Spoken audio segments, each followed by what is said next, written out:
पावन चैत्र नवरात्रि के पावन अवसर पर आइए श्री राम कथा के द्वितीय दिवस में हम सब भगवान श्री राम के 4 स्वरूपों की थोड़ी तत्वतः चिंतन करें। फिर आज के कथा क्रम में मां पार्वती अम्बा का बहुत दिव्य चरित्र है।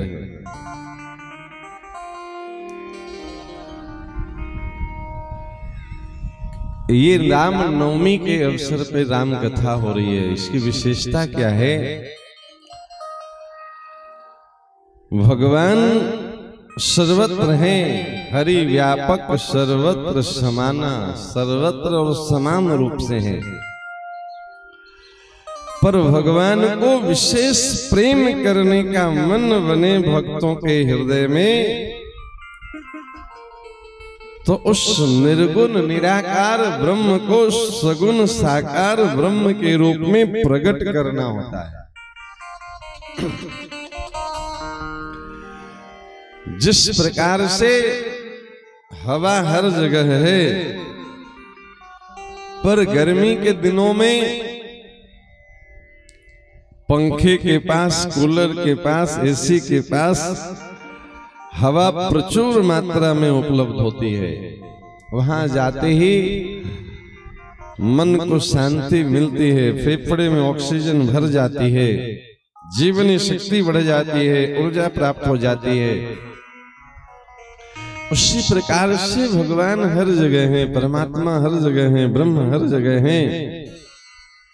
पर मंदिर में, तीर्थ में श्री विग्रह के रूप में जब भगवान प्रकट होते हैं तो वहां वो घनीभूत हो जाते हैं। जल का कोई आकार नहीं है, लेकिन बर्फ को आप जैसे चाहें वो आकार दे सकते हैं। फ्रिज में अलग अलग बर्तन में आप जल रख करके फ्रीजर में जमा दीजिए तो वो बर्तन का आकार ग्रहण कर लेती है। आप बर्फ के टुकड़े को जिस आकार में चाहें उस आकार में ढाल सकते हैं।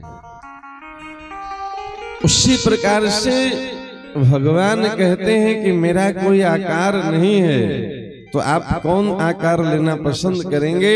भगवान बोले अहम भक्तया पराधीना, हम भक्तों के अधीन हैं। भक्त जैसा चाहे वैसा वो हमें आकार प्रदान करें, हम उससे स्वीकार कर लेंगे।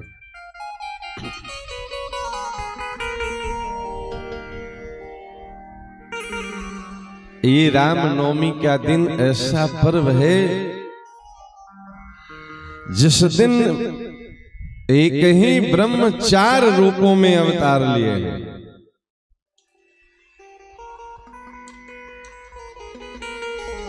ये पूरे अध्यात्म के इतिहास में पहली घटना है जहां ब्रह्म 4 रूपों में अवतार लिए हैं। द्वापर में भगवान 2 रूपों में अवतार लिए, पर 2 जगह लिए। कृष्ण मथुरा में देवकी वसुदेव के पास अवतरित हुए, पर दाऊ दादा रोहिणी मां के गर्भ से जाकर के अवतरित हुए। एक साथ अवतार लेने के बाद भी एक स्थान पे अवतार नहीं लिए, लेकिन यहाँ एक ही राजमहल में द्रवंशो दशरथ अजिर बिहारी, इसी राजमहल के अलग अलग कक्ष में ब्रह्म 4 रूपों में प्रकट हुए हैं। क्यों 4 रूपों में प्रकट हुए? हमारे जीवन में 4 प्रकार के धर्म होते हैं, और ये चारों प्रकार के धर्म की स्थापना करने के लिए, चतुर्विध पुरुषार्थ की सफलता के लिए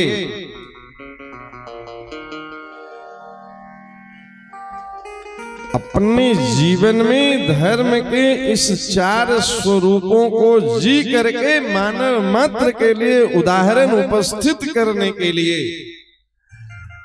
ब्रह्म 4 रूपों में जिस दिन प्रकट हुए, वो दिन राम नवमी का व्रत हमारे लिए बन गया।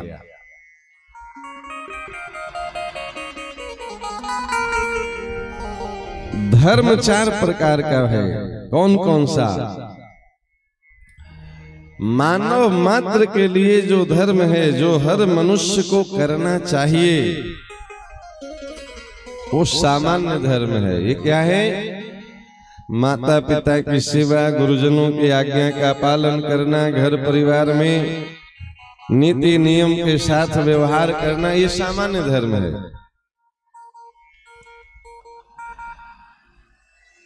और सामान्य धर्म भगवान श्री राम का है।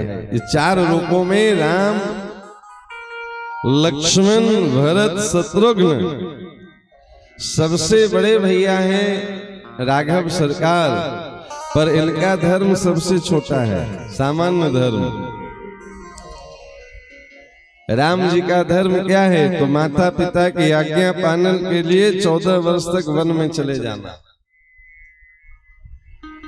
माता पिताजी आज्ञा कर दिए, 14 वर्ष राम वनवासी। किस रूप में? तो तापस वेश विशेष उदासी।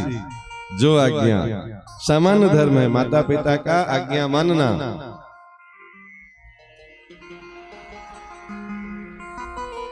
गुरुजनों की सेवा करना, और सेवा करके गुरुजनों से ज्ञान प्राप्त कर लेना। बिना सेवा का ज्ञान प्राप्त करेंगे वो ज्ञान सफल नहीं होगा। सेवा करके ज्ञान प्राप्त करिए गुरुजनों से, तब क्या होगा? ज्ञान प्राप्ति में बहुत अधिक समय नहीं लगेगा, अल्पकाल विद्या सब आई। आप चाहे भगवान राम को देख लीजिए, भगवान कृष्ण को देख लीजिए, गुरु आश्रम में सेवा पूर्वक विद्या अध्ययन करते हैं। इसलिए अपने यहाँ भारतीय संस्कृति ये सिखाती है कि जिनसे भी कुछ लीजिए, कुछ सेवा करिए। आप देखते होंगे कथा में, पूजा में, आरती भी लेनी हो तो आरती से पहले कुछ सेवा करिए। मंदिर में प्रसाद लीजिए, कुछ सेवा करिए। कोई न मांगे तब भी दान पेटी में सेवा डाल दीजिए। अरे कहां तक हैं?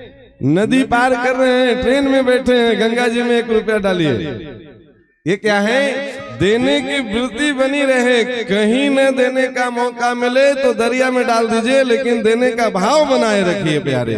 बिना सेवा का कुछ मिलेगा नहीं। दर्शन हुआ गंगा जी का, कुछ डालिए सेवा उसमें। ये सेवा बनी रहेगी तो जब सेवा करने का मौका मिलेगा सहज सेवा होने लगेगा। अब भीतर से सेवा का भाव नहीं रहेगा, मौका आने पर भी सेवा बनेगी नहीं।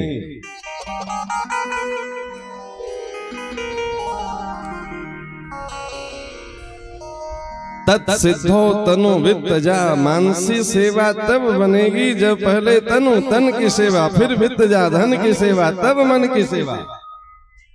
बिना तन और धन से सेवा किए मानसी सेवा में प्रवेश नहीं मिलेगा। आप आंख बंद करके इधर उधर सामान भले कर ले, पर मानसी सेवा में भाव ही नहीं प्रकट होगा सेवा का। तन की पवित्रता और धन की पवित्रता बने तब मन की पवित्रता बनेगी, क्योंकि ये 3रे नंबर पर है।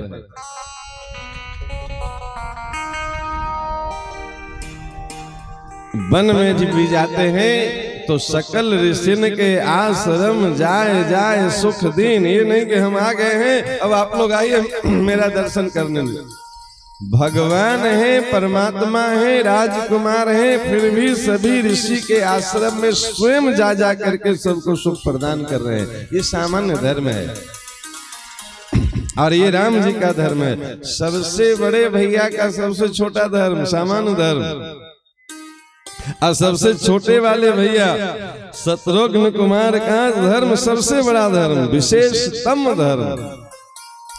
अब बीच वाले 2 हैं, लखन भैया का धर्म विशेष धर्म और भरत जी का धर्म विशेषतर धर्म। जो लोग व्याकरण जानते हैं, पढ़े हैं, उनको पता है कि तर और तम प्रत्यय अति में प्रयोग होता है। ज्यादा हो तो तर प्रत्यय और सबसे ज्यादा हो तो तम प्रत्यय। सामान्य धर्म, विशेष धर्म, विशेषतर धर्म और विशेषतम धर्म, इससे बड़ा कुछ नहीं। ये विशेषतम धर्म है शत्रुघ्न भैया का। सबसे छोटे वाले भाई और सबसे बड़ा वाला धर्म, सबसे बड़े वाला भैया और सबसे छोटा वाला धर्म, अब बीच में है लखन भैया।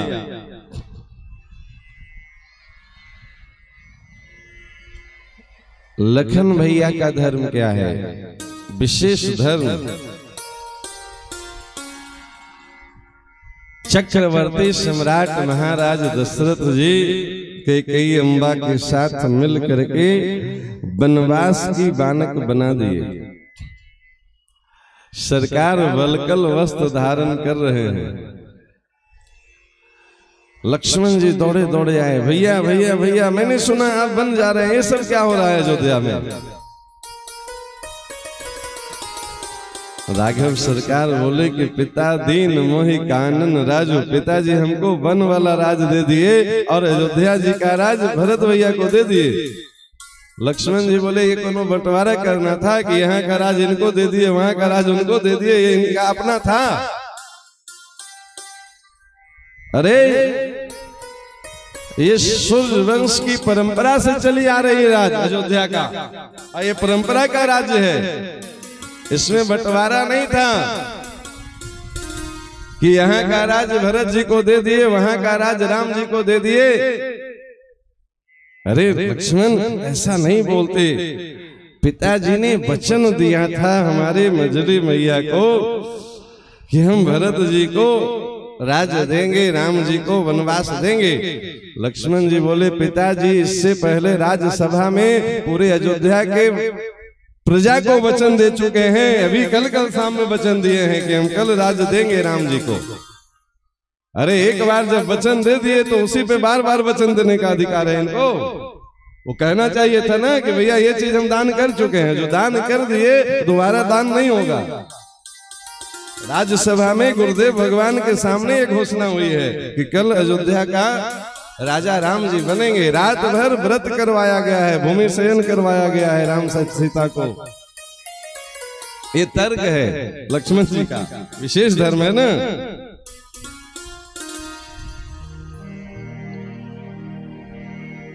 और ये सूर्यवंश है, सूर्यवंश का नियम है।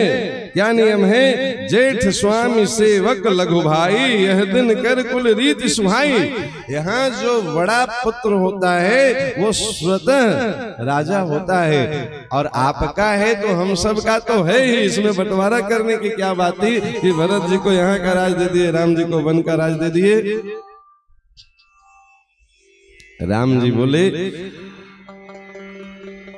माता पिता के प्रति ऐसा नहीं बोलते। कैसे बोलते हैं?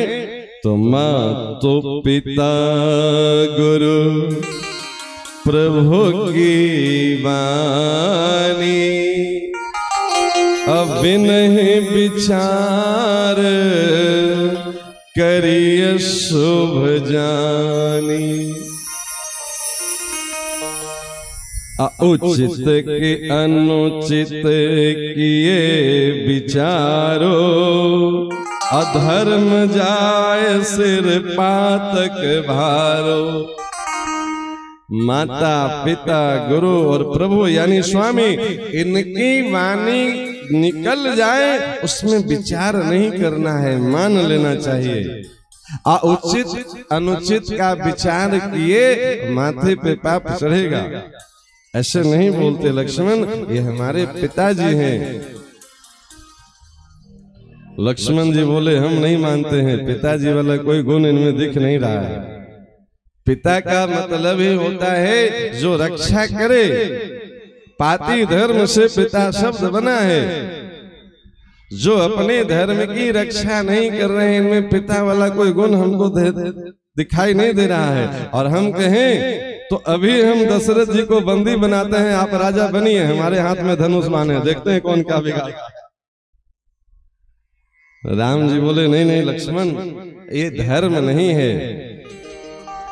लक्ष्मण जी बोले हम धर्म कर्म को नहीं जानते हैं। क्यों, तुम नास्तिक हो जो धर्म कर्म को नहीं जानते हो? माता पिता की बात नहीं मानते हो। लक्ष्मण जी बोले ये जितना उपदेश कर रहे हैं ये सब आपका धर्म है, मेरा धर्म नहीं है। राम जी बोले तुम क्या माता पिता को नहीं मानते हो? बोले नहीं ये सब आपका धर्म है, मेरा ये धर्म ही नहीं है। तुम नास्तिक हो? नहीं सब मानते हैं, पर मेरा धर्म अलग है ना। तुम्हारा धर्म क्या है? लक्ष्मण जी बोले पहले अपना धर्म बताइए, आपका धर्म क्या है? तो राम जी बोले माँ तो पिता गुरु प्रभु की मानी, अभी नहीं विचार किए शुभ जानी। लक्ष्मण जी बोले मेरा सुन लीजिए, गुरु पितु मातु न जानऊ काऊ, अकहु सुभाओ नाथ पतियाओ। आप कहते हैं माता पिता गुरु प्रभु की वाणी, हम कहते हैं गुरु पितु मातु न जानऊ काऊ। हम गुरु माता पिता किसी को जानते नहीं हैं। क्यों तुम नास्तिक हो? बिल्कुल नहीं, अभी बोले ना धर्म अपना अपना है। तो फिर माता पिता गुरु को क्यों नहीं जानते हो? बोले आप माता पिता गुरु को जानते हैं, उनकी बात मानना धर्म क्यों है पहले ये बताइए। तो राम जी बता रहे हैं कि देखो जब जीव आता है इस धरती पे तो उसके कंधे पे 3 ऋण आता है। मातृ ऋण जिसको पितृ ऋण कहते हैं, माता पिता का ऋण। वो कैसे चुकता होगा? तो पितृ ऋण चुकता करने के लिए जीते जी सेवा करिए, अब मरने के बाद उनके प्रति श्राद्ध तर्पण करिए तो पितृ ऋण चुक जाएगा। देव ऋण, एक एक अंग के अलग अलग देवता हैं। हाथ के देवता इंद्र हैं, पैर के देवता विष्णु हैं, नेत्र के देवता सूर्य हैं। ये सब इन अंगों में शक्ति प्रदान करते हैं। ये देवता की शक्ति से अंग काम करते हैं। देवता की शक्ति निकल जाए तो अंग काम करना बंद कर देता है। आंख है, सूर्य की शक्ति गई, अब रोशनी खत्म हो गया। हाथ है, इंद्र की शक्ति गई, हाथ पंगु हो गया। पैर है, विष्णु की शक्ति गई, चल नहीं पा रहा है। लोग कहेंगे इसमें बीमारी हो गया। धर्म कहता है इसमें से देवता निकल गए। तो देवताओं की शक्ति से ये अंग काम कर रही है, इसलिए हर अंग से देवताओं की पूजा अर्चना करने से देव ऋण पूरा हो जाता है। इसलिए देवताओं की पूजा करना चाहिए। कल बताए थे कर्म कांड से ही प्रारंभ होती है कथा। तो पिता माता की सेवा करिए, आज्ञा मानिए जीते जी, मरने के बाद और देह कृत कर दीजिए, श्राद्ध तर्पण कर दीजिए, पितृ ऋण चुक गया। देवताओं की सेवा पूजा, तुलसी वंदन, चरण वंदन, अभिषेक कर दीजिए। 16 राजोपचार जैसे बने, पंचोपचार, कुछ न बने तो 1 लोटा जल चढ़ा दीजिए। ये देव पूजन है, इससे देव ऋण चुक गया। ऋषि ऋण क्या होता है? ऋषियों ने बहुत मेहनत करके एक एक विषय पे जो रिसर्च करें, रिसर्च पूर्वक समाज को कुछ अच्छा दिए, उसको रिसर्च कहते हैं। ऋषियों का ज्ञान पढ़ना और उसके अनुसार जीवन में आचरण करना, ये ऋषि ऋण पूरा करने का उपाय है। जो पढ़िए उसको आचरण में ले आइए, ऋषि का ज्ञान सफल हो गया। लक्ष्मण जी बोले पितृ ऋण चुक गया, देव ऋण चुक गया, ऋषि ऋण चुक गया, मातृ ऋण। राम जी बोले माता का ऋण किसी प्रकार से चुकाया नहीं जा सकता है, क्योंकि हम कुछ भी करने के बाद माँ को अपने गर्भ में नहीं रख सकते हैं, वो हमको रखी है नहीं। इसलिए माता का ऋण कोई चुकता कर ही नहीं सकता है। लक्ष्मण जी बोले यही तो हम कह रहे हैं कि जब माँ का ऋण हम चुका नहीं सकते हैं तो इस जन्म की माँ का ऋण, पिछले जन्म की माँ का ऋण, अनेक जन्म की माँ का ऋण हमारे ऊपर जमा है कि नहीं है? तो आपके धर्म में ये ऋण चुकता नहीं होगा, ये ऋण चढ़ता जाएगा। जितने बार जन्म लेंगे उतना माँ का ऋण हमारे ऊपर चुकता जाएगा, चढ़ता जाएगा। राम जी बोले तो तुम्हारे धर्म के अनुसार माँ का ऋण कैसे चुकता होगा? बोले अब सुनिए हमारा धर्म, आप अपना धर्म सुना लिए, अब मेरा धर्म सुनिए। हमारा धर्म कहता है गुरु पितु मातुन जानो काओ, अकहु सुभाओ नाथ पतियाओ। हम गुरु पिता माता किसी को जानते नहीं है। अरे तो तुम क्या जानते हो? बोले इस जन्म की माता, पिछले जन्म की माता, उसके पिछले जन्म की माता, 1 लाख जन्म की माता, और सबकी माता जानकी माता, इनकी सेवा कर लीजिए तो सब माताओं का ऋण चुक जाता है। मातृ ऋण से चुकती, इसलिए हम अलग अलग माँ को नहीं जानते हैं। और पितृ ऋण तो जगत पिता रघुपति ही विचारी। आप ही तो जगत के पिता हैं, ये जगत जननी, ये पूरे जगत की माँ है और आप पूरे जगत के पिता हैं। तो हम संसार के माता पिता को नहीं जानते हैं, हम तो आप ही दोनों को माता पिता मानते हैं। और आपकी सेवा कर लेने से मातृ ऋण भी चुक गया और पितृ ऋण भी चुक गया। अब पितर ऋण तो पितृदेवो जनार्दन, आप ही सबके आदि पितर भी हैं। इसलिए आप देखते हैं मरने के बाद एक कर्म कांड होता है, पितर में रौनी, तो कहाँ मिलाया जाता है? तो सबको नारायण में, विष्णु में। अंतिम में गया श्राद्ध करने जाइए, कहाँ मिलाइएगा? तो विष्णु भगवान के चरणों में सबको पहुंचा दीजिए। पितृदेवो जनार्दन, आप ही सबके पितर हैं। ये जानकी अम्बा जगत माता हैं, आप जगत पिता हैं और आप ही पितर हैं। और ऋषि तो ऋषि नारायण स्वयं। अरे महाराज व्यास आदि ऋषि भी तो आप ही हैं। 24 अवतार में एक अवतार व्यास जी हैं कि नहीं है? व्यास जी आप ही हैं कि नहीं है? बोले ऋषि भी आप ही हैं, तो आपकी सेवा हो गई, मतलब ऋषि ऋण से भी मुक्ति मिल जाएगी। इसलिए हमारा धर्म विशेष धर्म है। क्या है? तो मोरे सवैक तुम स्वामी, असव दर्शी प्रभु अंतर्यामी। राम जी बोले कि तो सब कुछ तुम हमको मानते हो ना? बोले बिल्कुल मानते हैं। तो हम आज्ञा करते हैं कि हमारी बात मान करके तुम अयोध्या में रहो और माता पिता की सेवा करो, हम बन जाएंगे। अरे सब कुछ आप हमको मानते हैं तो हमारी आज्ञा मानेंगे? बोले नहीं मानेंगे। आप सब कुछ हमको मानते हैं, मेरी आज्ञा नहीं मानेंगे? बोले एक सवाल का जवाब पहले आप मेरा दीजिए। आप गुरु जी को सब मानते हैं? बोले हाँ मानते हैं। तो बार बार मुनि आज्ञा दीनी, रघुवर जाय शयन तब कीनी। विश्वामित्र जी पढ़े हैं और राम जी चरण दबा रहे हैं। बार बार मुनि आज्ञा दीनी, रामभद्र हो गया सो जाओ। ठीक है गुरुजी थोड़ी देर और। तो बार बार आज्ञा दे रहे हैं गुरुजी में। गुरुजी पहले बार आज्ञा दिए तो आप क्यों नहीं माने थे? उनको बार बार आज्ञा क्यों देना पड़ा? बोले अरे सेवा में आज्ञा का विचार नहीं किया जाता है, सेवा में सुख का विचार किया जाता है। बोले यही हम चाहते हैं, यही हम करते हैं, यही हमारा धर्म है। सेवा में आज्ञा का विचार नहीं किया जाता है, सेवा में सुख का विचार किया जाता है। इसलिए यहाँ आपकी आज्ञा नहीं मानेंगे, आपकी सुख का विचार करके हम आपके साथ चलेंगे। कोई भोजन परसने जाए और एक पूड़ी दे के बैठ जाए, अब पाने वाला कहे कि हो गया अब दोबारा आने की जरूरत नहीं है, तो वहीं बैठे रहे तो हो गई सेवा।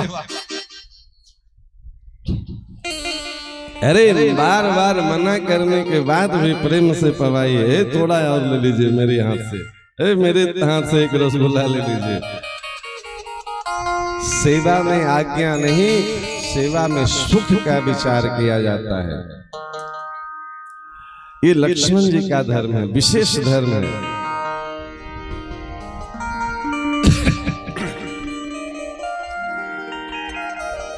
एक तीसरा धर्म है, इससे भी ऊपर का धर्म है। वो क्या है? विशेषतर धर्म भरत जी का।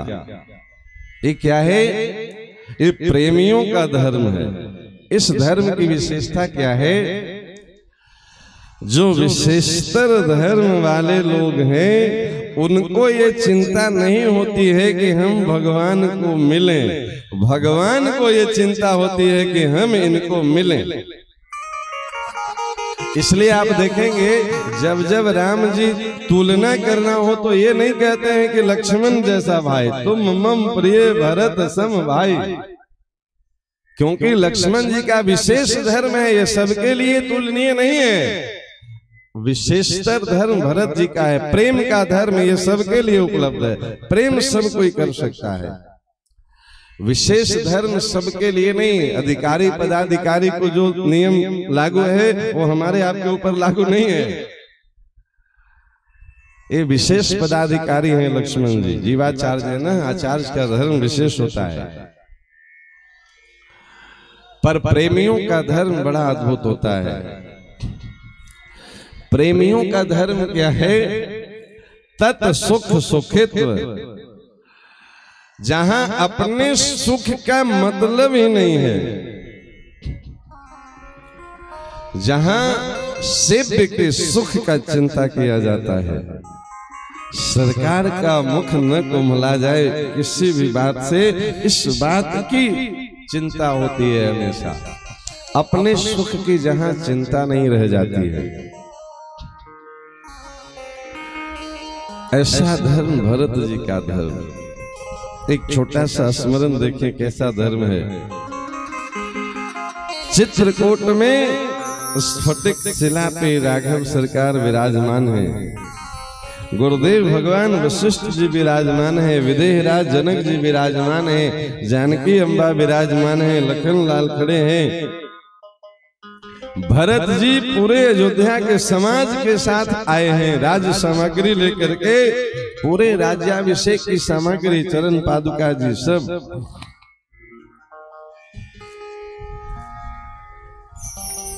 आज भरत जी का प्रेम को देख करके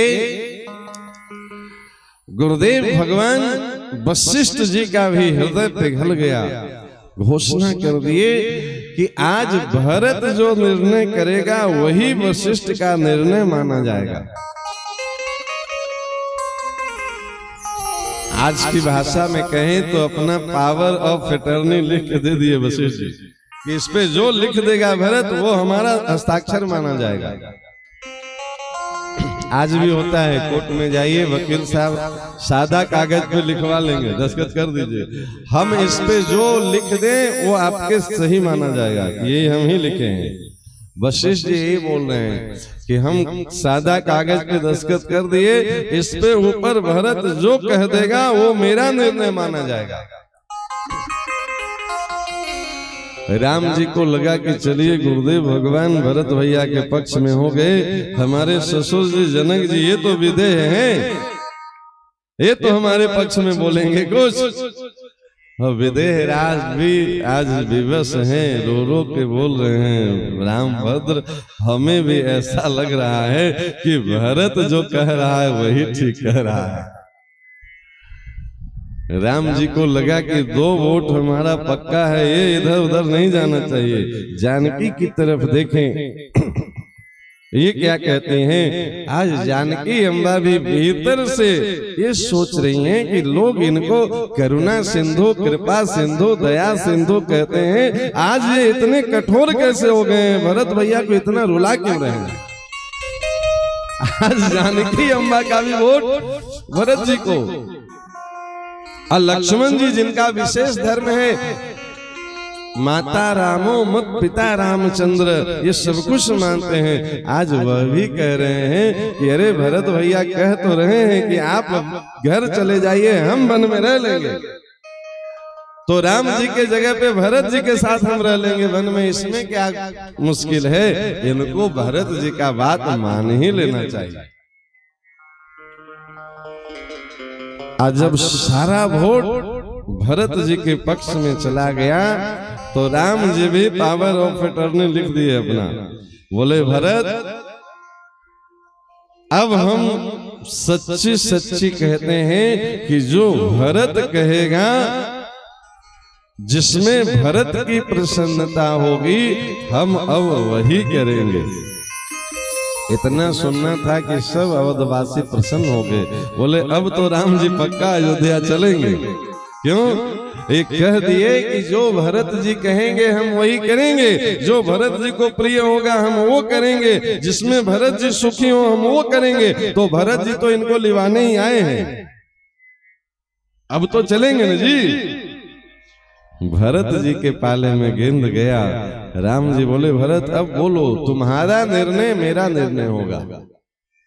अस्तु। हमारे पिताजी चक्रवर्ती सरकार अपने वचन की पालन के लिए जान दे दिए हैं। उनकी वचन को मिटने में हमको बहुत संकोच होगा, पर फिर भी हम वचन देते हैं कि हम अपने उस संकोच को छोड़ करके तुम्हारी बात मानेंगे। नेत्र भर आए भरत जी के चरणों में पड़ गए, हाथ जोड़ दिए, बोले सरकार संकोच में सेवक को कोई ऐसा काम नहीं करना चाहिए कि सेवक के सुख के लिए स्वामी को संकोच करना पड़े। हमारे कारण आप संकोच में पड़े, ये सेवक का धर्म ही नहीं है। भरत तुम क्या चाहते हो? बोले हम तो ये चाहते हैं कि आप ये कहिए कि अयोध्या मेरी है, भरत मेरा है। राम जी बोले ये कहने से होगा, ये तो मेरा है ही। अरे अयोध्या मेरी है, भरत मेरा है, ये कहने की क्या जरूरत है, ये है। भरत जी बोले कि अगर अयोध्या आपकी है और भरत आपका है तो फिर आप संकोच छोड़ करके भरत को आज्ञा दीजिए कि भरत क्या करे। जब भरत आपका है तो भरत के लिए आप संकोच में नहीं पड़िए, आप आज्ञा दीजिए, भरत आपकी आज्ञा पालन करेगा। तुम क्या चाहते हो? सरकार ये भूल जाइए कि हम क्या चाहते हैं, आप वो आज्ञा दीजिए जो आप चाहते हैं। जय ही विधि प्रभु प्रसन्न मन होय, करुणा सागर कीजिए सोय। ये विशेष तर धर्म है। जय विधि प्रभु प्रसन्न मन होई, करुणा सागर कीजिए सोई। जिस विधि से आप प्रसन्न हो आप वो आज्ञा करिए अपने भरत को, ये आपकी आज्ञा मानेगा। सोचिए सारी भूमिका जब बन गई थी कि अब सब निर्णय हो गया कि राम जी अब वो मानेंगे जो भरत जी कहेंगे, और तब भरत जी स्वयं निर्णय बदल दिए, बोले भरत जी वो मानेंगे जो राम जी कहेंगे। ये है विशेषतर धर्म, ये प्रेमियों का धर्म है। प्रेम का पंथ निराला होता है प्यारे। प्रेम जहां लेने की बात आए वहां प्रेम नहीं है, जहां सब कुछ देने की बात आए वहां प्रेम है। प्रेम किसे कहते हैं? एक छोटा सा स्मरण, ब्रज की गोपियों का प्रेम कैसा है।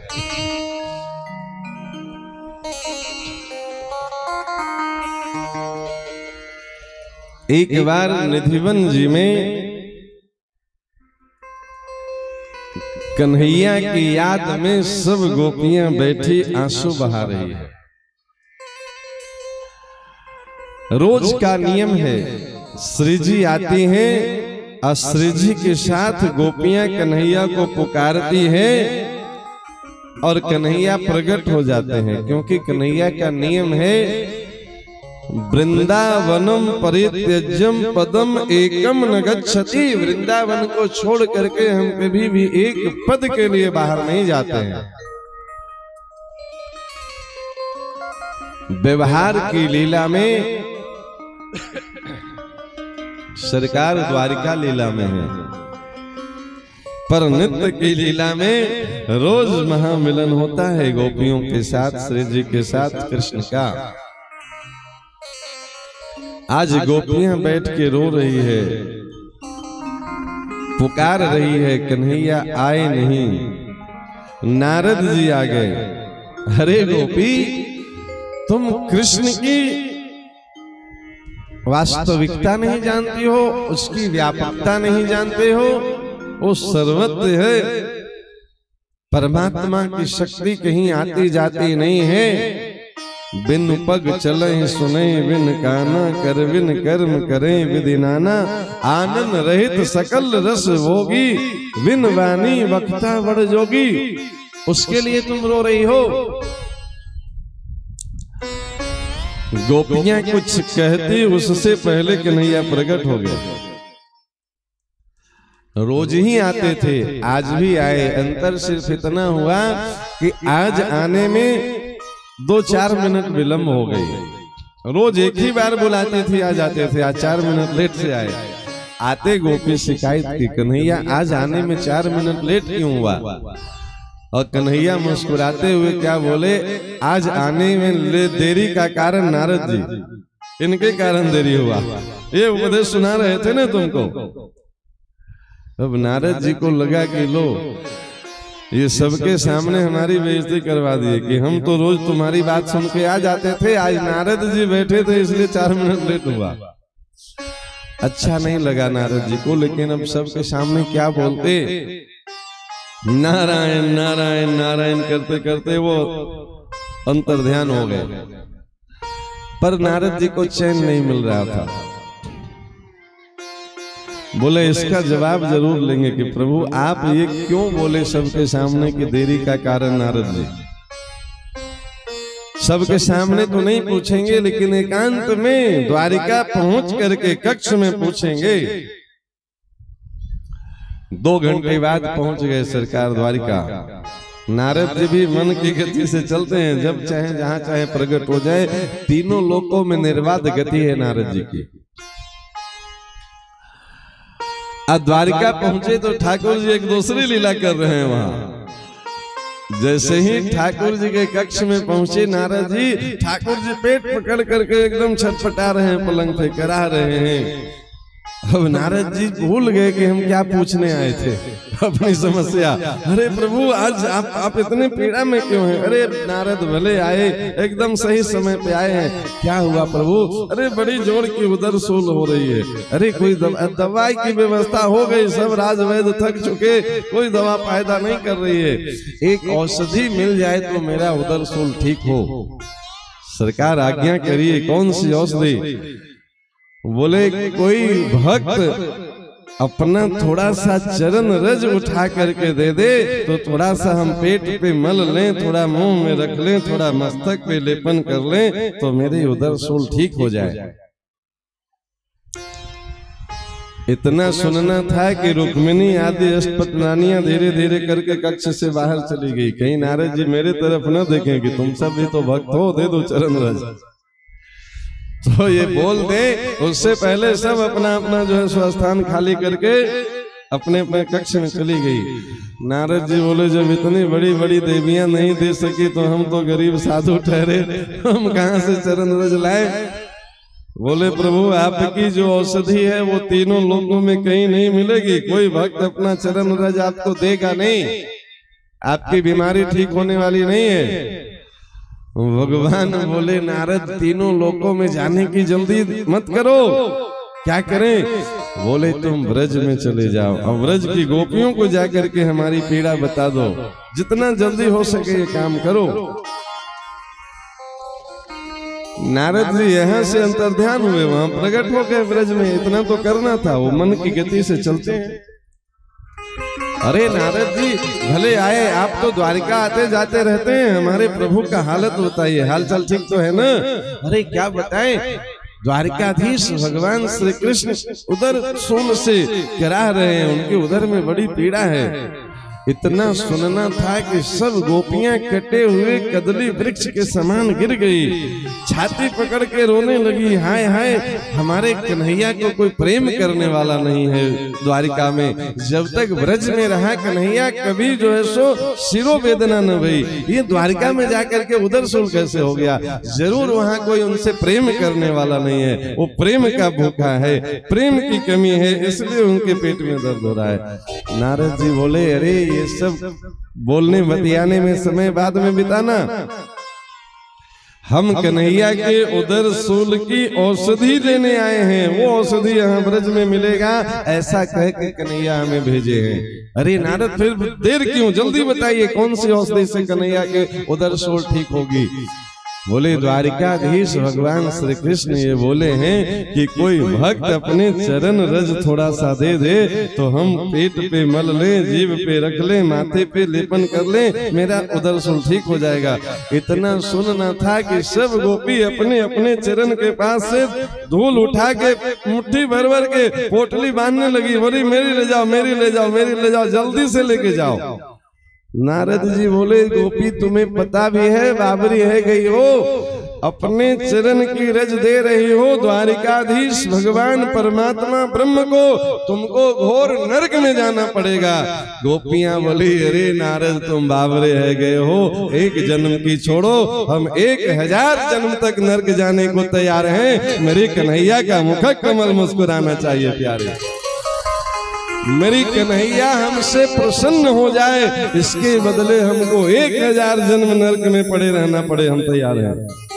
अब ईमानदारी से सोचिए कि कन्हैया जिससे प्रसन्न हो जाए उसको कोई नरक में ले जाने वाला है? ये क्या है? ये प्रेम का पंथ, विशेषतर धर्म, वहां कुछ नियम कानून नहीं चलता है, वहां बस एक ही चलता है कि जही विधि प्रभु प्रसन्न मन होई, करुणा सागर कीजिए सोई।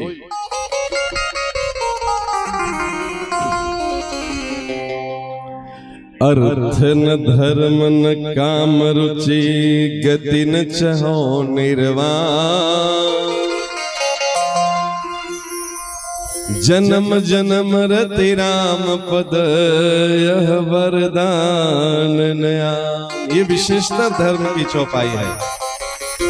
आप पढ़े बहुत होंगे, सुने बहुत होंगे, इसका अर्थ आज सुन लीजिए। अर्थ न धर्म न काम रुचि, गति न चहो निर्वाण,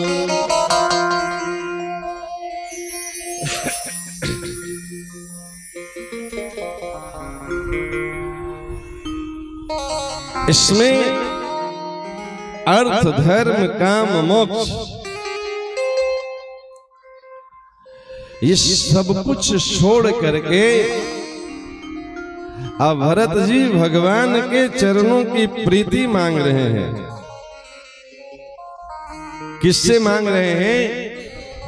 ये चौपाई उस समय का है जब तीर्थराज प्रयाग में पहुंचे हैं। भरत जी पूरे अयोध्या वासी को लेकर के जा रहे हैं चित्रकूट। अब देखिए भरत जी अर्थ कहाँ छोड़े, धर्म कहाँ छोड़े, काम कहाँ छोड़े, मोक्ष कहाँ छोड़े, ये चारों का अलग अलग घाट है। अर्थ मतलब संपत्ति, धन, वैभव, अयोध्या में छोड़ के चले हैं। चक्रवर्ती सम्राट का पद थाल में सजा करके कैकेयी मैया दे दी थी, भरत जी स्वीकार नहीं किए। दशरथ जी भी मोहर लगा चुके हैं कि भरत राजा बन जाएं, तभी तो राम जी वनवास गए। तो अर्थ छोड़ दिए अयोध्या में, धर्म छोड़े हुए आकर के प्रयागराज में, तीर्थराज प्रयाग में। क्या छोड़े हैं यहाँ करके? तो तीर्थराज प्रयाग में जैसे ही आते हैं भरत भैया, तो हम लोग भी जाते हैं। आप देखिए भरत जी का दर्शन और हमारा दर्शन में अंतर क्या है। हमको वो नदी दिखती है, जल दिखता है, घाट दिखती है, अब भरत जी को क्या दिख रहा है, इधर से गंगा महारानी आ रही हैं, इधर से यमुना महारानी आ रही हैं। तो गंगा जी की जो धवल धार है उसमें जानकी जी का दर्शन हो रहा है, यमुना जी का जो श्याम धार है उसमें राघव सरकार का दर्शन हो रहा है, और साक्षात राधा साक्षात सीताराम जी का दर्शन हो रहा है ये उस त्रिवेणी में।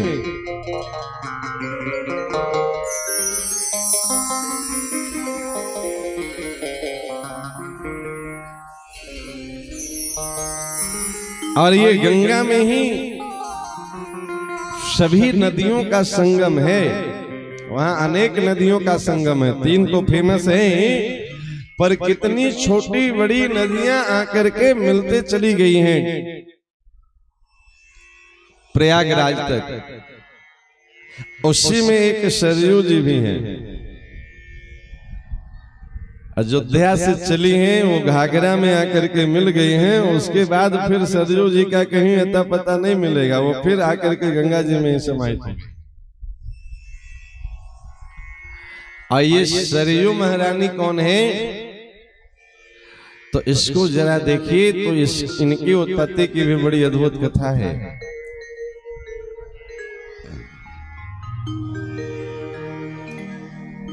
ये महाराज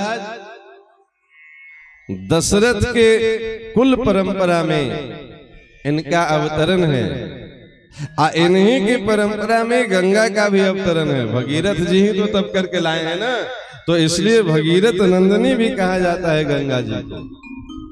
एक सूक्ष्म रूप से एक स्थूल रूप से दोनों विराजमान हैं। तो इस नाते अपनी कुल की परंपरा की बेटी है गंगा जी, इस नाते भरत जी की वो बहन लगती है। नहीं, अपनी बहन बेटी के यहाँ जाइए तो वहां कुछ लेके जाइए, वहां कुछ मांगने मत जाइए। और वहां जाके भरत जी मांग रहे हैं, ये अपना धर्म छोड़ करके आज मांग रहे हैं। ये धर्म है नहीं सूर्यवंशियों का, पर वहां अपना धर्म भरत जी छोड़ दिए और गंगा जी से वरदान मांग रहे हैं। अर्थ न धर्म न काम रुचि गति न चाहो निर्माण। आप कृपा करिए तो राम जी के चरणों में निश्चल प्रीति हो जाए। ये मांगना ये न तो क्षत्रिय का धर्म है और न कुल का धर्म है, और दोनों धर्म छोड़ करके आज भरत जी वहां मांग रहे हैं। यहाँ भरत जी धर्म छोड़ दिए, पर किसके लिए छोड़े हैं ये पकड़ते चलिएगा। ये कोई अपने लिए नहीं छोड़े हैं जी, मांग क्या रहे हैं, तो जन्म जन्म रति राम पद यह वरदान नयान।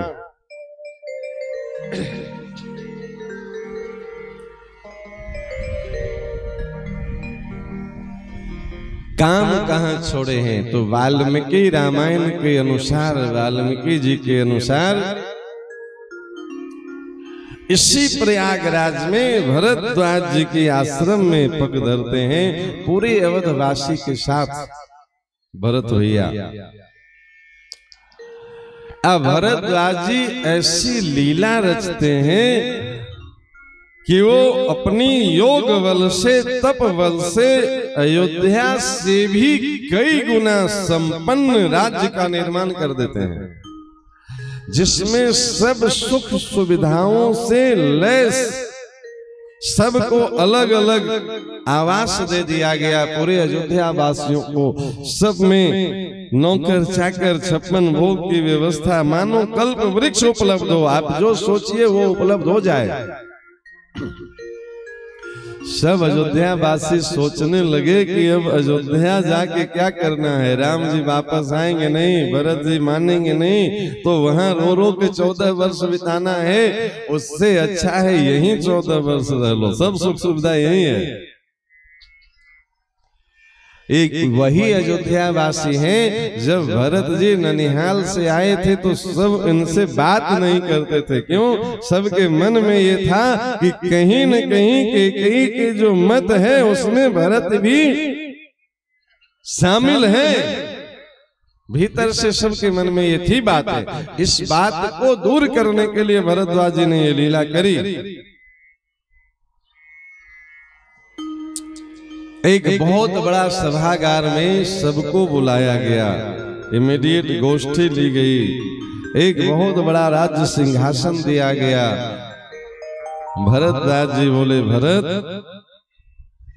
अयोध्या का राज्य तुम स्वीकार नहीं करोगे, राम अपने माता पिता के वचन का त्याग नहीं करेंगे, चलो उस झंझट से ही हम मुक्ति दिलाते हैं, तुम ये वाला राज्य स्वीकार कर लो, तुमको हम ये नए राज्य की राजधानी देते हैं।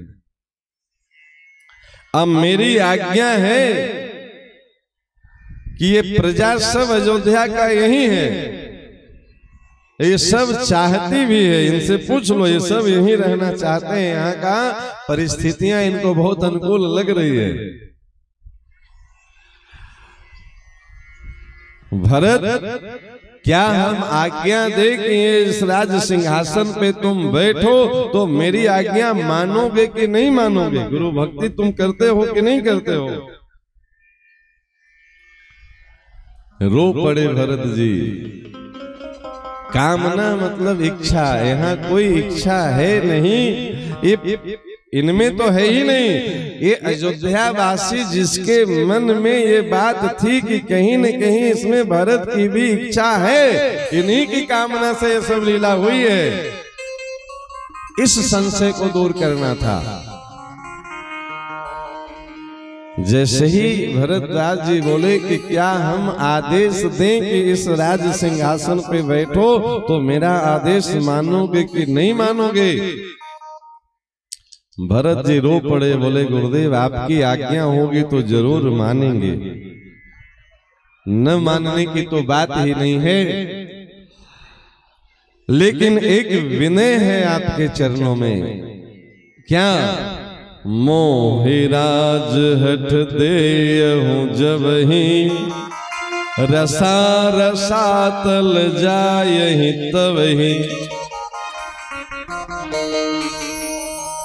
ये चौपाई मानस जी का है, प्रभाव ये वही वाल्मीकि जी का है।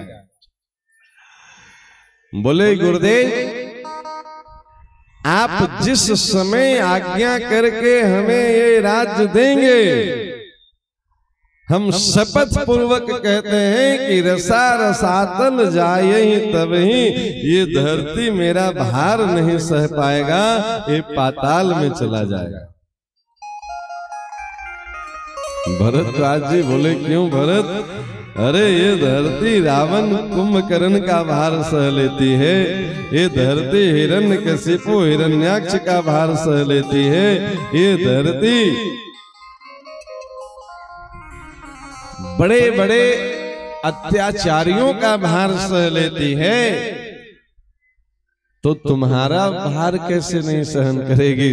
तुम इतने भारी कैसे हो गए कि ये पाताल में चली जाएगी? भरत जी बोले भगवान ये धरती रावण और कुंभकर्ण का भार इसलिए सह रही है कि धरती को भरोसा है कि भगवान अवतार लेके आएंगे और धराधाम से इन अत्याचारियों का भार उतारेंगे। ये धरती हिरण्यकशिपु हिरण्याक्ष का भार इसलिए सह लेती है क्योंकि इस वसुंधरा को ये भरोसा है कि हमारे स्वामी आएंगे और हमें भार मुक्त करेंगे। पर गुरुदेव जो काम रावण कुंभकर्ण करे, जो काम हिरण्यकशिपु हिरण्याक्ष करे, और वही काम जब राम का भाई करने लगे तो ये धरती भरोसा किस पर करेगी? अब तो ये रसातल को ही जाएगी। अरे जो काम अत्याचारी लोग करते हैं वही अच्छे लोग भी करने लगे तो आखिर ये धरती भरोसा किस पे करेगी? यहाँ सब प्रजा के बीच में ये स्थापित हो गई कि हम जो सोच रहे थे वो ठीक नहीं। इसमें भरत जी के मन में कोई कामना नहीं थी कि हमको राज्य चाहिए और राम जी वन में चले जाएं। तो अर्थ अयोध्या जी में, धर्म प्रयागराज में, काम भरद्वाज जी के चरणों में। मोक्ष तो क्या चाहिए प्यारे, जब चित्रकूट में राम जी का दर्शन हो गया। व्यवहारिक दृष्टि से भी बताए, इन झंझटों से मुक्ति मिल रही थी। राम जी स्वीकार कर लिए थे कि अब भरत जो कहेगा राम वही मानेगा। छोड़ दिए भरत जी अपने पाले से गेंद राम जी के चरणों में, बोले जही विधि प्रभु प्रसन्न मन होई, करुणा सागर कीजिए सोई।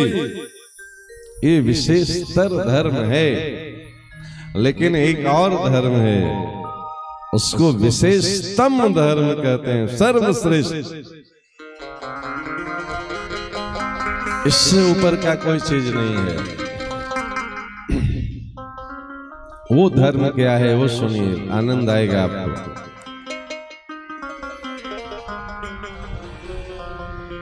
राम जी अपने माता पिता के वचन मान करके 14 वर्ष तक वनवास में चले गए। सामान्य धर्म निभ रहा है। लक्ष्मण भैया अपने विशेष धर्म के तहत अयोध्या का त्याग करके राम भैया के साथ जाना चाहते हैं। राम जी परीक्षा लिए, बोले भैया हमको कोई दिक्कत नहीं है, जाओ अपनी मां से आज्ञा लेकर के आ जाओ। लक्ष्मण जी दौड़ते भागते गए सुमित्रा जी के पास। मां भी कैसी, सुमित्रा सुंदर मित्र।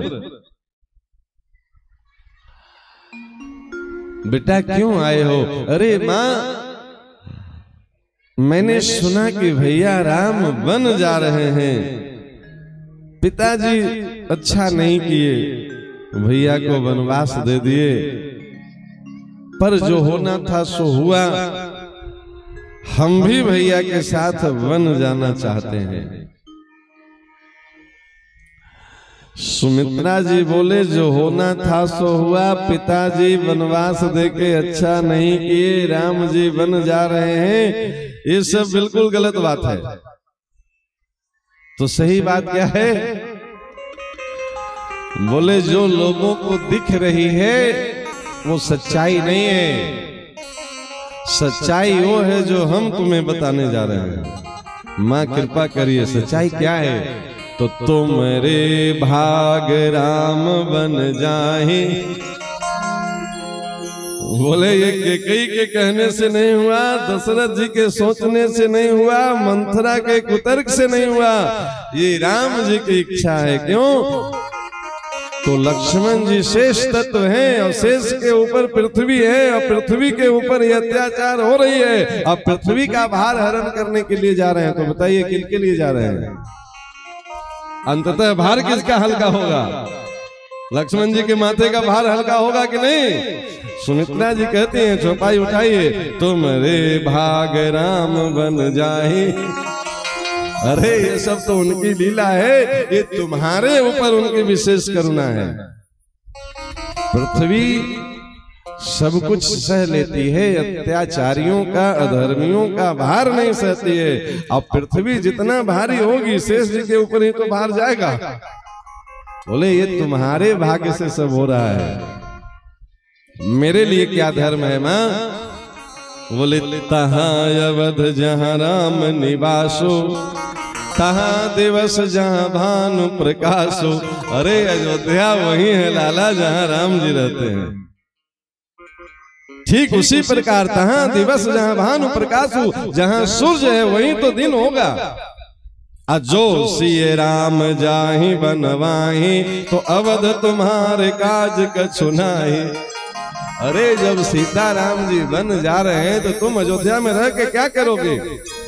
माई हम उसी के लिए आज्ञा लेने आए हैं। सुमित्रा जी बोले गलत एड्रेस पे आए हो। क्या मतलब?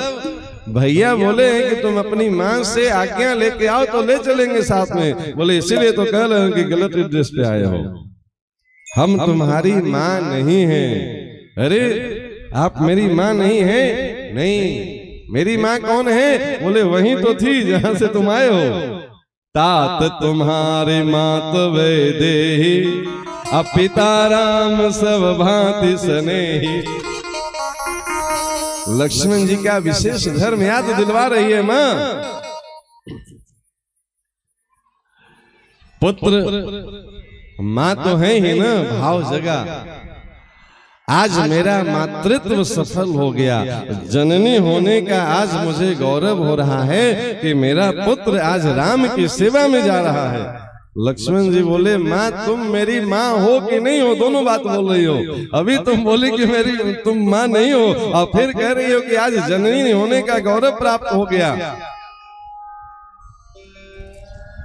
तो सुमित्रा जी एक उदाहरण प्रस्तुत करते हैं, बहुत सुंदर उदाहरण लगेगा, अच्छा लगेगा आपको।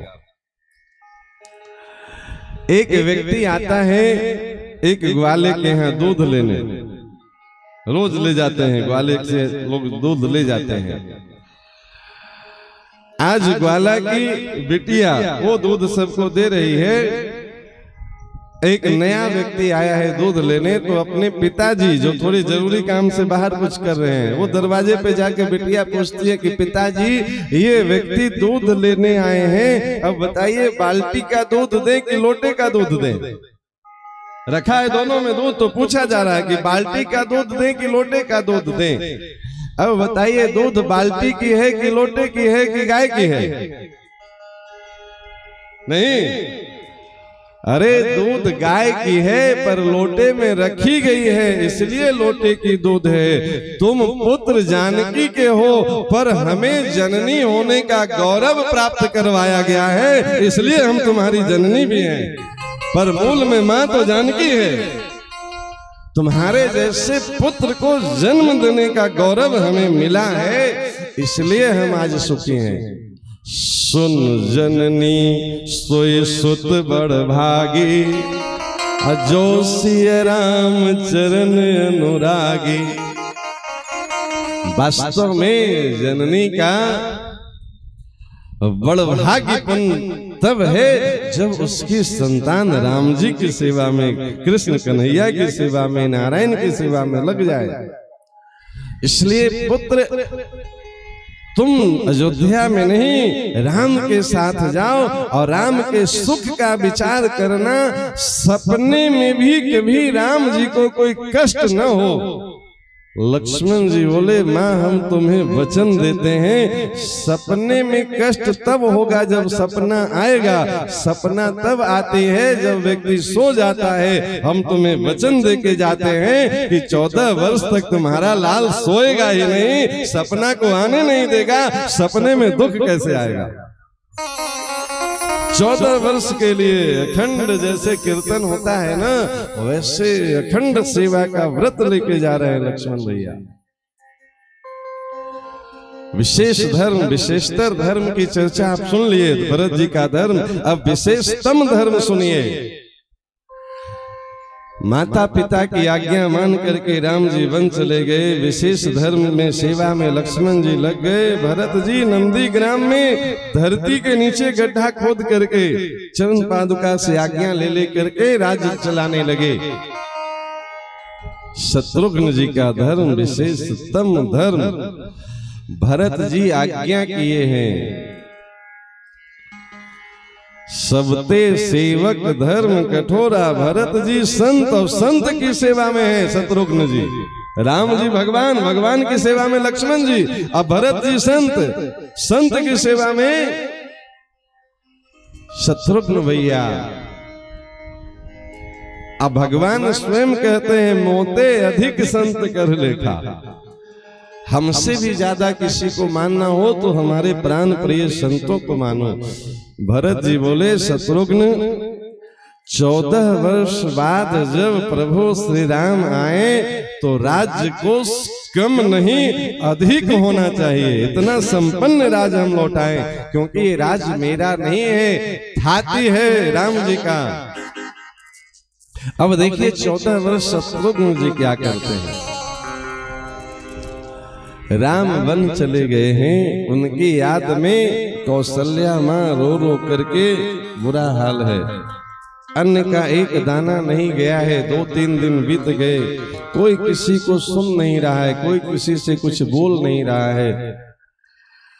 शत्रुघ्न भैया गए कौशल्या माँ के गोद में सर रख के रोने लगे। कौशल्या जी चौंकी, अरे मेरा शत्रुघ्न रो रहा है। राम के बन जाने से सब दुखी हैं पुत्र, ढाढ़स रखो।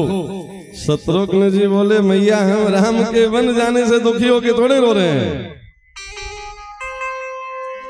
हमें क्या लेना देना है, राम जी वन में जाएं, अयोध्या जी में रहें।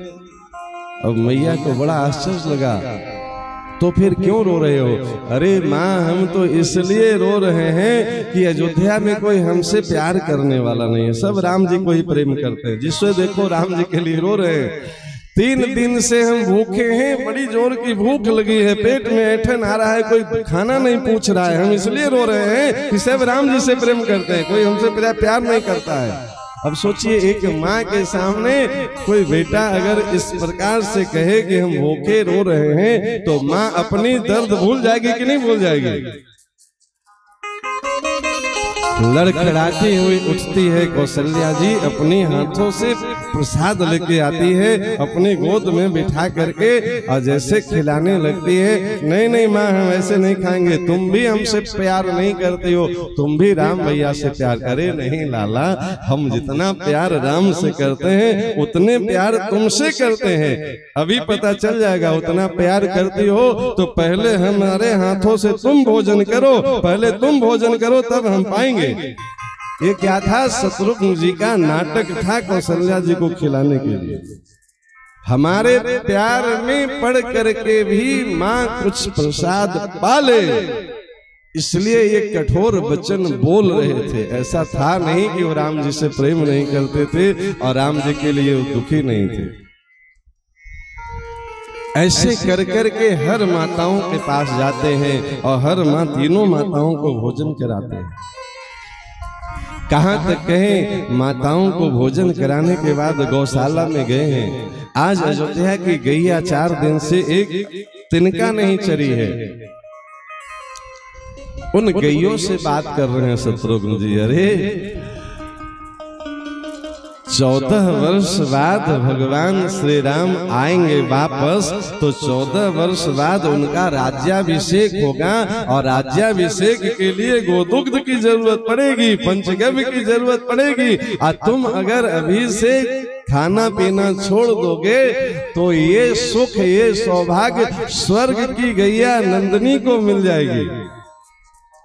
जब राम जी आएंगे और उनके राज्याभिषेक के लिए दूध दही पंचगव्य की जरूरत पड़ेगी, तुम्हारे थन में दूध नहीं बचेगा। ये सौभाग्य जो अयोध्या के गायों को मिलने वाली थी, गुरुदेव भगवान स्वर्ग से गाय मंगवा के ये काम करेंगे।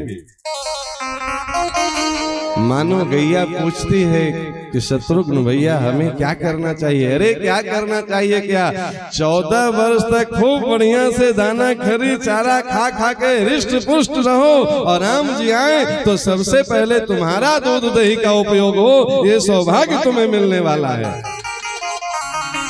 इस प्रकार से गैया को खूब खिलाते हैं। गुरुदेव भगवान वशिष्ठ जी, जितने ब्राह्मण ऋषि मुनि अयोध्या के सब दुखी, सब माला खूंटी पे टांग करके और रो रहे हैं।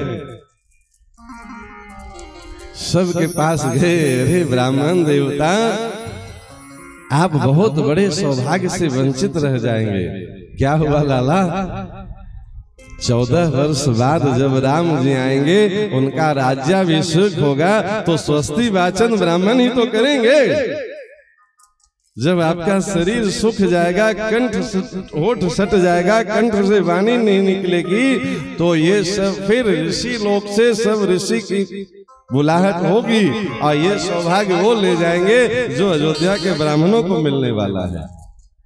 क्या करना चाहिए? तो 14 वर्ष तक खूब खा पी करके रोज यज्ञ करिए, अनुष्ठान करिए, मंत्र का अभ्यास किए रहिए कि जब राम जी का राज्याभिषेक हो तो खूब बढ़िया से हरि ओम स्वस्ति न इंद्र विद्य सर्वा स्वस्ति न पूषा विश्ववेदा स्वस्ति न तारक्षो अरिष्टनेमि स्वस्ति नो बृहस्पतिर्दधातु।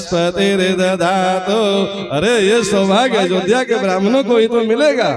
राम जी के राज्याभिषेक, त्रिलोकीनाथ के राज्याभिषेक में आपको मौका मिलने वाला है, इसलिए अपने शरीर को हृष्ट पुष्ट बना के रखिए। ऐसे एक एक अयोध्या के प्रजा का पालन करते हैं शत्रुघ्न जी। दिन भर की दिनचर्या ये है। इसके बाद मध्य रात्रि की भरत जी की कुटिया नंदी ग्राम और कुटिया के पीछे जा करके अपनी हाथ पे माथ रख करके रो रहे हैं। क्यों लाला रो क्यों रहे हो? ढूंढते ढूंढते कौशल्या माँ आ गई, माथे पे हाथ रखी। लाला दिन भर तुम सेवा करते हो पूरे अवधवासियों को, ये मध्य रात्रि में यहाँ पत्थर पे पड़े अपने माथे पे हाथ रख के रो क्यों रहे हो? बोल नहीं फूटते हैं शत्रुघ्न जी के माँ। बड़े भैया राम जी माता पिता की आज्ञा पालन करके जीवन धन्य बना लिए। लक्ष्मण भैया अपने बड़े भैया की सेवा करके जीवन धन्य बना रहे हैं। भरत भैया राम जी की चरण पादुका के सेवा कर करके जीवन धन्य बना रहे हैं। तो ये पूरे अयोध्या का राज्य का सुख विधाता सिर्फ मेरे भाग्य में लिखे थे, इसलिए वो दुखी हैं। सब भाई अपने अपने धर्म को निभा करके सार्थक कर लिए जीवन, ये सब हम ही को क्यों भोगने को मिला है? ये विशेषतम धर्म भीतर से आत्मा कलेजा फटा जा रहा है, फिर भी सामने वाले को हंस हंस के प्रजा पालन करना है। ये विशेषतम धर्म है प्यारे। ये शत्रुघ्न जी का धर्म है, बहुत अद्भुत धर्म है।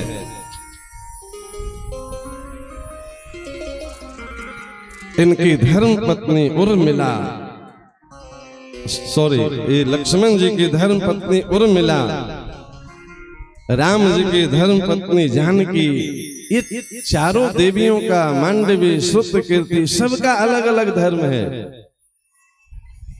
जानकी जी का धर्म तो सबको पता ही है, वो 14 वर्ष तक राम जी की संगिनी बन के वनवास में बिता रही हैं। अब जरा देखिए बाकी बहनों का धर्म क्या कहता है। यही तो ग्रंथ सिखाता है जीवन में किसकी क्या धर्म है, क्या मर्यादा है। पति का धर्म क्या है, पुत्र का धर्म क्या है, भाई का धर्म क्या है, पत्नी का धर्म क्या है, प्रजा का धर्म क्या है, गुरु का धर्म क्या है। और जहाँ सब धर्म की मर्यादा निभाई गई है, उसी का नाम तो रामचरितमानस है। लक्ष्मण जी जब अपनी मां से आज्ञा लेकर के आए, भीतर से कांप रहे थे कि राम भैया के साथ जानकी मैया जाने को खड़ी है, कहीं हमारी धर्म पत्नी उर्मिला भी ये न कह दे कि जब भैया के साथ दीदी जा रही है तो आपके साथ हम क्यों नहीं चले। अरे सेवक स्वयं माथे पे अगर बोझ लेके चले तो सेवा क्या कर पाएगा। पर बिना देवी जी से आज्ञा लिए कैसे चले जाएं वन में, हिम्मत नहीं हो रही थी। कांपते पैरों से उर्मिला के कक्ष का दरवाजा खटखटाए, डर रहे थे कि न जाने क्या सामना करना पड़ेगा। पर दरवाजा खुली तो एकदम हृदय गदगद हो गया।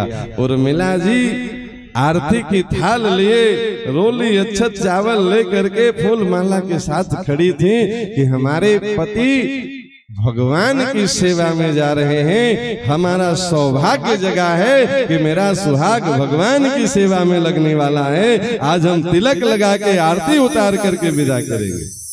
उर्मिला, उर्मी कहते हैं नदी की लहर को, जो राम प्रेम की उर्मी ला दे, लहर प्रकट कर दे प्यारे, ऐसी उर्मिला।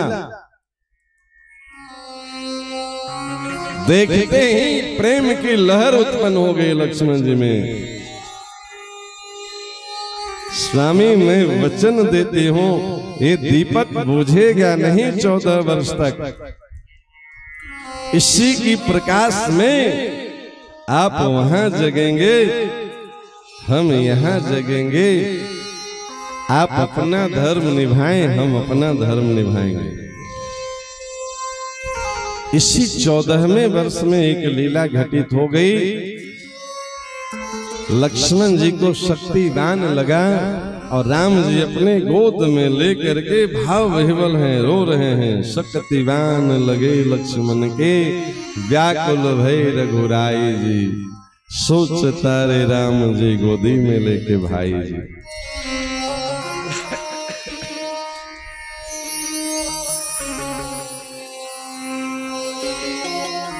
इधर हनुमान जी संजीवनी बूटी लाने जाते हैं।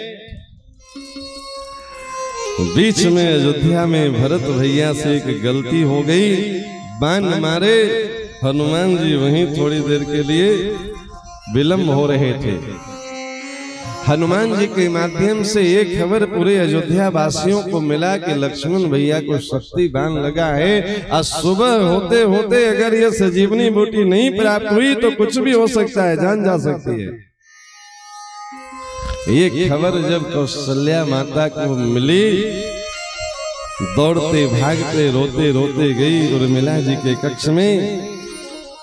बेटा अनर्थ हो गया, तुम्हारा लक्ष्मण मूर्छित पड़ा है, शक्ति बाण लगी है उनको। हनुमान जी संजीवनी बूटी लेके जा रहे थे, विलंब हो रही है। अगर प्रातः होने से पहले नहीं पहुंचे तो कुछ भी अनर्थ हो सकता है।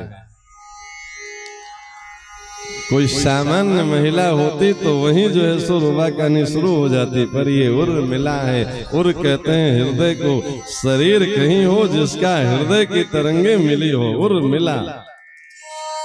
अरे माँ तुम क्यों चिंता करती हो, बहू तुमको चिंता नहीं है, लक्ष्मण मूर्छित पड़ा है, राम रो रहे हैं। माँ आप भैया को नहीं जानते हैं, हम उनके तत्व को जानते हैं। 14 वर्ष तक रात रात भर जग जग करके जो अपने भैया की सेवा किए हैं ना हमारे स्वामी, सरकार करुणा सिंधु हैं, दया सिंधु हैं, कृपा सिंधु हैं।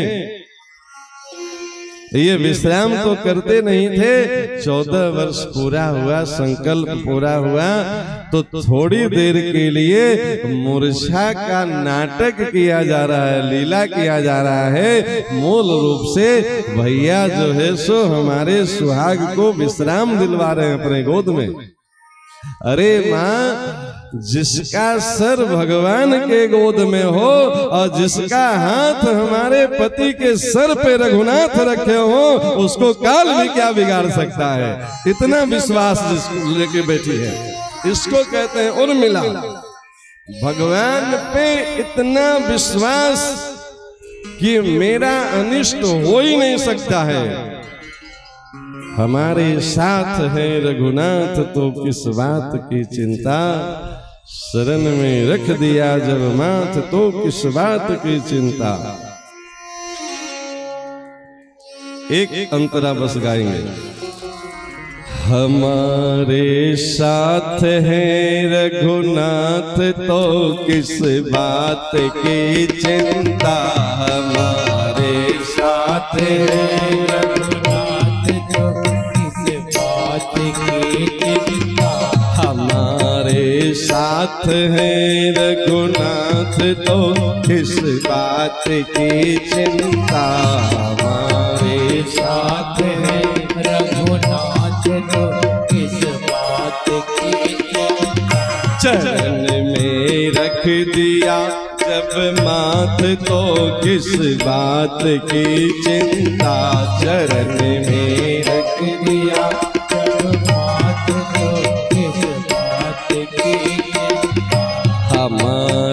साथ है रघुनाथ तो किस बात की चिंता।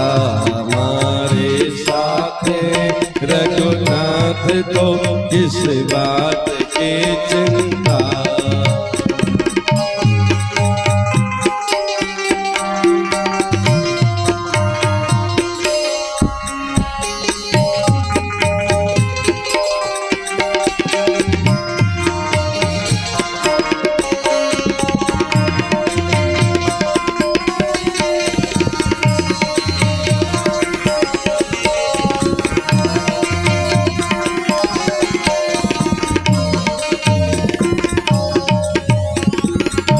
न खाने की न पीने की न मरने की न जीने की। न खाने की न पीने की न मरने की न जीने। न खाने की न पीने की न मरने की न जीने की। न खाने की न